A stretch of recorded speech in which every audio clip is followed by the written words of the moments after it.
I can still stand up. Should I put my bulletproof vest on? Kids, and I call you all kids because I'm either old enough to be your grandfather or father. But Did you like the movie, Jim? I'll get around to that. But not everybody in the world suffers from the same things that most of us suffer from. This audience, particularly. I don't suffer from the same things that Brian suffers from. And childhood trauma is why you're here.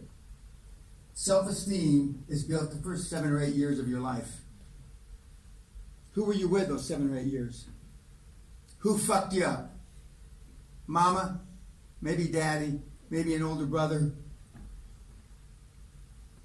It is childhood trauma. And after 25 years of doing this, and turning around kids as fucked up as Brian Rose was, I speak with some authority. Not just because I'm a $50 billion man. I thought the movie was very good. It has a specific audience. Of course, you know that. Your following is a specific audience. Of course, you know that, and I've told you that before. And that's why he has specific challenges for the rest of his life, as long as he wants to continue to do this. Because people listen to him, and as they should. I think they listen to you in a different way, wearing a red tie, pink socks, and a vest, than they did when you had your, whatever that thing on your chin was called. But you have an audience, and it's bigger now. And so there are challenges with people listening to you, just as people listen to me. But there are people that don't suffer from childhood trauma. I'm one of them. People ask me why I have so much self-esteem. You got me by the balls. I have no fucking idea, but I do.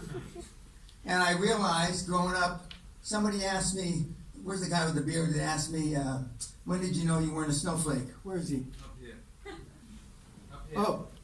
Oh, up there. And I said, the first time I got punched in the face and had a tooth knocked out, I was about 5 or 6 years old. And so he asked me, well, what he was really asking me was it the punch in the mouth, the tooth that came out, that caused me to realize that I wasn't a snowflake? I said, no. When I got home, my dad beat me. And then he said, he beat you because, what was the reason? Because you got in a fight. No, he beat me because I cried because my tooth got knocked out. But Dan, your dad held a gun to your Correct. head, and you telling me you don't have any childhood No, trauma? but you beat my punch. You beat me to my punchline. It's not what happens to us in life, kids. It's how we interpret what happens to us.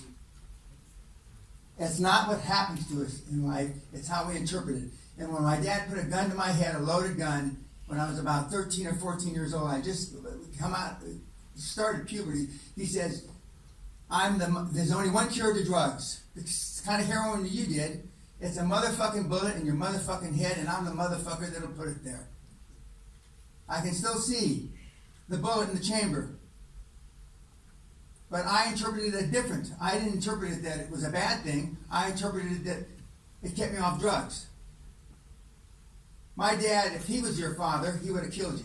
He would have put a motherfucking bullet in your motherfucking head. That would have been a shame. I wouldn't have been a star student. Yeah. But anyway, it's a great movie you're doing. You're good. But Dan, I would say then that, because John said the same thing, it's not what happens to you, it's what Correct, you do. he's right. So I would argue this has a big audience. No. Well, it has a big audience, but it's not the whole world. Yeah, maybe not. No. I know we all like to think that we're the whole world sitting in this room, but we're not. But the people thrive on your message because they can relate to you. But this is about looking at your life and trying to find power. And trying to not be a victim to it. No, but aren't you really trying to find answers? Am I looking for answers? Well, I think so. I'm trying to get people to ask questions about themselves. Okay. Well, and then stop being victims. That's the same thing you're doing. Absolutely. I do it in a lot different way, and I deal with a slightly different layer of humanity, but... And I love that you do. I do. But it was a great job, and I'm proud of you. You make me proud. You continue Thank you, to make Dan. me I really proud. appreciate being here. Okay. Thank you.